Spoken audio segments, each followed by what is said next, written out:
Желтоқсанға қатыстыңыз. Сол желтоқсанда не нәрсе көрдіңіз? Қандай оқиғалар болды? Өз көзіңізбен көрген нәрселерді айтып берсеңіз. Мен желтоқсанға қатыстым. 1986 жылы мен Абай атындағы Қазақ педагогикалық институтының екінші курсында оқитынмын.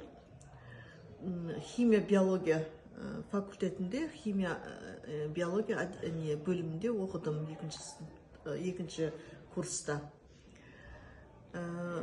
Сол жылы өзі сол уақытта өте қыс қатты еді. Қатты аяз болып тұрған бір күні, сол 16 желтоқсан күні бізде неде жатқан кезде курс бірінші күні біз осында 16 күні институтқа барған кезде біз естіп жүрдік. Жастар алаңға шығып жатыр екен, жаңағы осындай болып жатыр екен, алаңға көрейік деп. Сондай әңгімелерді естідік. Ол Ашолзаның туындау себебі біздің председателі Қонаевтың орнынан түсіп, орнына Колбиннің Россиядан келген, біз танымайтын қазақтың салт дәстүрінен, тарихынан мүлдем бейхабар, орыс тілді, қазақша бір ауыз сөз білмейтін Россиядан келген Колбин деген кісінің бізге елбасы болып, жаңа председатель болып сайлану еді. Сол жастардың ашылзасын туғызған. Содан біз әрине дұрыс емес, Колбинді қойған дұрыс емес деп наразылық білдіріп жүрдік. Сол кезде сол кешкісін біз қасында бір жатақханада жататын, бір комнатада жататын подругам, құрбы қызым арқылы екеуміз кешкісін барып көрейік деп жай ғана барып көрдік. Ол кезде енді біз барғанда уже елдер тарай қоймапты, енді бір кішкене адамдар бар екен. Біз күндіз 16 күні күндіз барған жоқ, біз кешкісін бардық. Сол кешкісін барған кезде бізде жаңағы трибунадан ешкім жоқ, енді арка иттермен солдаттар жүрді, адамдар арғы жақта, енді алаң үлкен ғой, достық алаңына бардық. Сол жерде адамдар жүрді. Енді көргеніміз арка иттермен солдаттар елдерді қайтындар деп студенттерге солай айтып жүр екен. Содан кейін бір адам онша көп емес болғаннан кейін біз кішкене жүрдік, қайттық, қайтайық деп. Еще күн суық, жерді бастан қырт етеді, қардың үсті. Сондай аяз болып тұрған етін, түкірсең түкіргің жерге тимейтін уақыт деген сияқты. Содан ол күні қайтып кеттік. Енді 17-сі күні біз тағы да бардық. 17-сі күні бізді уже жатақханадан шығармай қойды. Әр мұғалімдер есіктің аузында вахтада тұрып, бізді шығармай, комнатадан шығармай, біз енді ұрланып шықтық. Енді алаңда не болып жатыр, бізге бір жағынан қызық болып тұрға, бір жағынан біз намысымыз кеп тұрды, жаңағыдай ашу-ызамыз да бар ішімізде. Содан ашу-ызамызды көрсетпекке біз алаңға шыққымыз келіп тұр. Бірақ біздің мұғалімдеріміз вахтада тұрып, бізді жібермей жатыр. Содан біз әртүрлі сылтаулар айтып, жаңағы гастрономға барамыз, нан әкелу керек деген сияқты ұрланып сондай шығып бардық алаңға. Алаңға барсақ, жаңа жол жөнекей енді неше түрлі қақтығыстар болып жатыр екен, көзімізбен көрдік. Троллейбустар бір-бірімен соқтығысып, жаңағы бірін-бірі басын жарып, бір кісінің басы жарып, қардың үстінде қып-қызыл қан, басынан қан ағып, екі жігіт екі иығынан қолынан ұстап, жаңағыны көтеріп алып, әйтеуір. Содан біз енді жаспыз ғой, енді 17 жасарымыз ба, 16 жастамыз ба. Сондай кезде мен енді ерте барған мектепке, негізі сол 16-17 жаста шығарым. Сол кезде сондай нәрселер көріп, алаңға жеттік әйтеуір. Содан кейін барып алаңға барсақ, студенттер Қазақстаным деген әнді айтып, от жағып, трибунаның алдында от жағып, жылынып, жаңағыдай алтын күн аспан деген ән бар ғой, соны айтып отыр екен. Біз де қосылдық. Алаңда адам көп, студенттер жиналған, анау солдаттар басына каска киген, мынандай қолдарынан не бар, тура бір соғыстың ішіне кіріп кеткен сияқты болып, көзіміз алақандай болып, жаңағы тұрмыз былай айналып қоршап. Содан сәл бір жігіттер, қыздар қызуғанды ғой, нелер. Солдаттарға бір қақтығысып қалады арасында, сөз айтып бірдеңелеп. Сонымен төбелес болып кетеді. И резко ана жерде солдаттар студенттерді ұрып, соғып, қуалап, айқайлап, сондай бір ұрыстар болып жатты да. Ол күні соң кейін тұра бердік біз. Қанша уақыт тұрған есімде қаматты қазір. Содан қайтпайды, қайтындар деп ана жер трибунадан айқайлап жатыр. Содан қайтпайды. Бір уақытта жаңа су шашатын машиналар бар, сары бір нелер бар. Баяда бір кішкентай тракторлер болды, су таситын нелер болшы еді ғой, машина ма, трактор ма, сары. Сондайлармен алып, студенттердің үстіне су шашып не батырды, ол су үстіне шашылады, и мұз болып қатады ғой сразу. Анчерде күн аяз, қатты аяз етін сол кезде. Содан кетпедік, онда да тұра бердік. Сонымен не қылды? Жаңағы студенттер мынандай бутылканың шишаның ішіне бензин ба білмеймін құйып, анау машинаға қарай атқылайды да, содан пожар болып атады деп қырғын ана жер.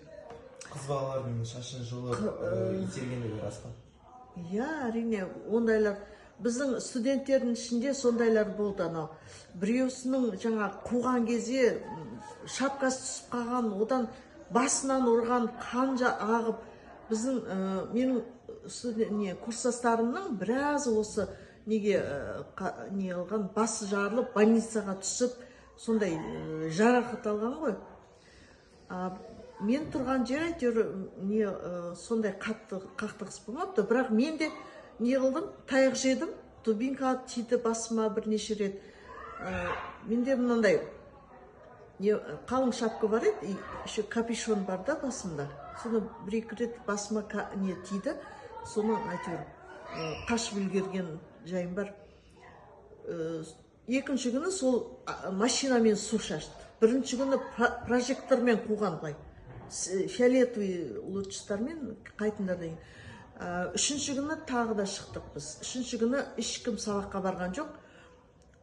Жаңағы сабаққа барғандардың өзін жаңағы не етті ғой.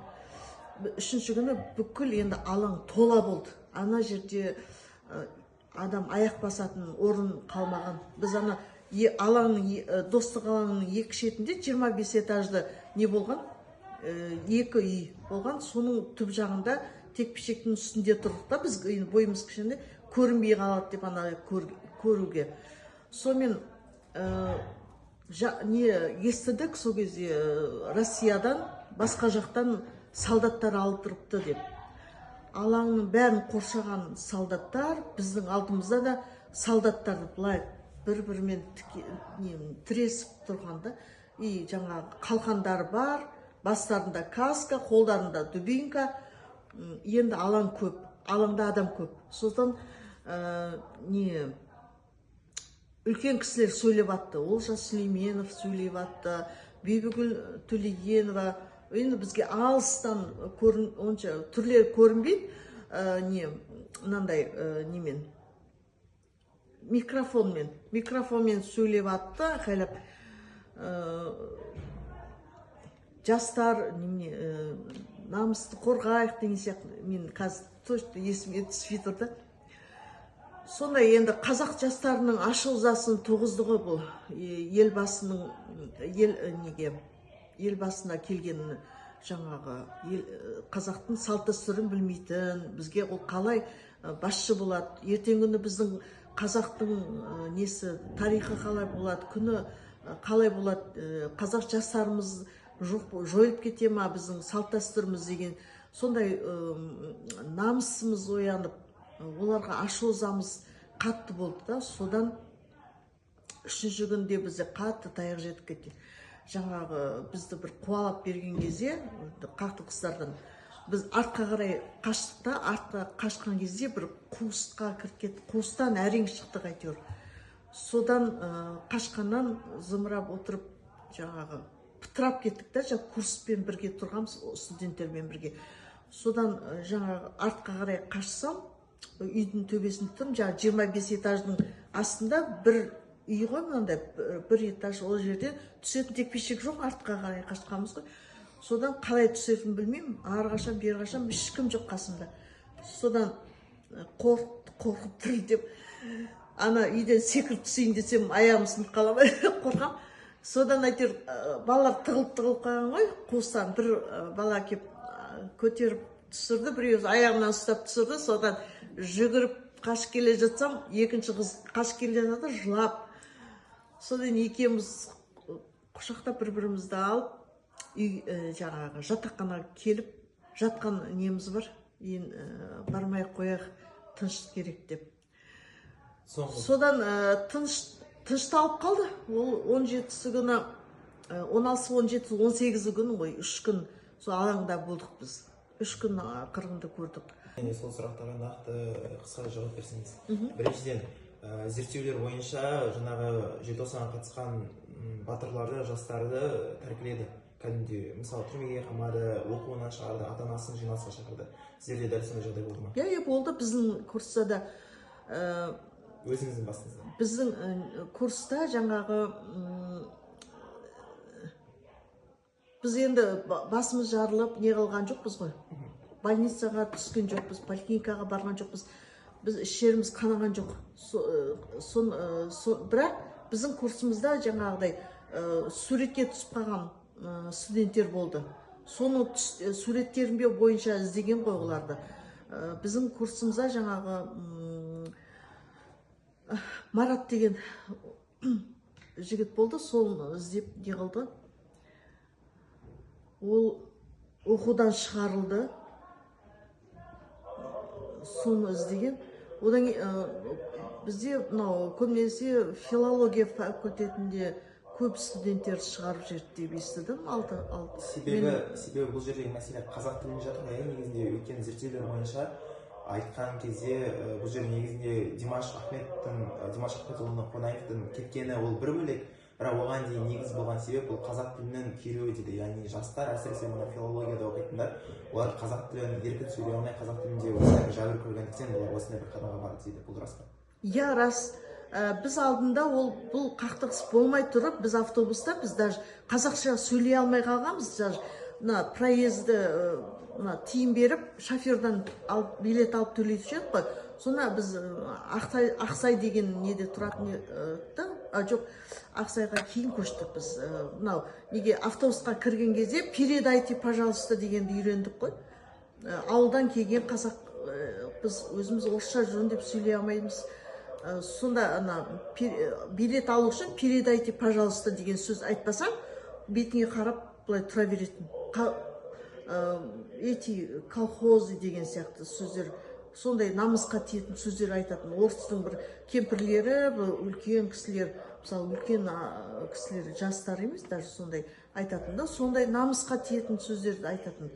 Орысша білмейді мыналар деген, қасында оны түсініп тұрсың ғой, орысша адам біз білеміз ғой, білмейміз. Но сөйлеуге біздің тіліміз келмейді. Өйткені ауылда өңші қазақтар тұрады, біз тілімізді бұрап, орысша үйренгенше пока уақыт керек. Сондай болды. Жақсы, рахмет. Және де соңғы айтар сөз, негізінде бұл оқиға позитивқа жатады дейді. Негативті қарағанда позитиві көп дейді. Себебі Қазақстан тәуелсіздік алуына және де СССР-ның құлауына негізгі себеп болған дәл осы желтоқсан көтерілісі дейді. Және желтоқсан көтерілісінен басқа да отар елдер өзінің елінің ішінде осындай бір көтеріліске шыға бастады. Сіз бұнымен келісесіз бе? Иә, келісемін. Біздің елімізге соңғы бір тілегіңізді айтып жіберсеңіз. Осы оқиға болғаннан кейін жан-жақтан Түркия елінен, басқа елінен осы Назарбаев атамыз елбасына келген кезде түрлі құттықтаулар болғатты. Өзіміздің тәуелсіздігімізді алғаннан кейін. Әрине бұл бізге үлкен бір үлкен не оқиға, жаңа бетбұрыс деп айта аламын. Үлкен бетбұрыс болды осы қазақ жастарының осы көтерілісі. Содан кейін біз тәуелсіздік алдық, содан кейін өзгерістер көп болды. Енді одан кейінгі келгенде Қазақстанның несінде, Қазақстан елімізде, қазақ елінде, жерімізде көп өзгерістер болды, негізі болмады емес, болды. Одан арғарайда біздің жастарымызға сенеріміз көп, қазіргі жастарға үміті өте көп. Содан кейін біз жан-жаққа басқа шет елдерге шыға бастадық, жан-жағымызды таныдық, көрдік, білім, технология дамыды деп айта аламын. Мысалға, көп нәрсені білдік. Бұдан да біз жоғары нелерге, жетістіктерге жете аламыз. Тек қана бізге білімді болу керек деп айтам. Жастарымыз білімді болса, біз де мақтанамыз. Әрине, еліміз дамиды деп жастарға сенеміз. Біздің болашағымыз жастардың қолында. Жақсы. Рахмет көп. Сіздермен бірге болған қазақ профессор, осындай бір керемет сұхбатқа көп рахмет. Сіздер нағыз қазақтың батырысты, рухани миллионер бірге болайық. Рахмет.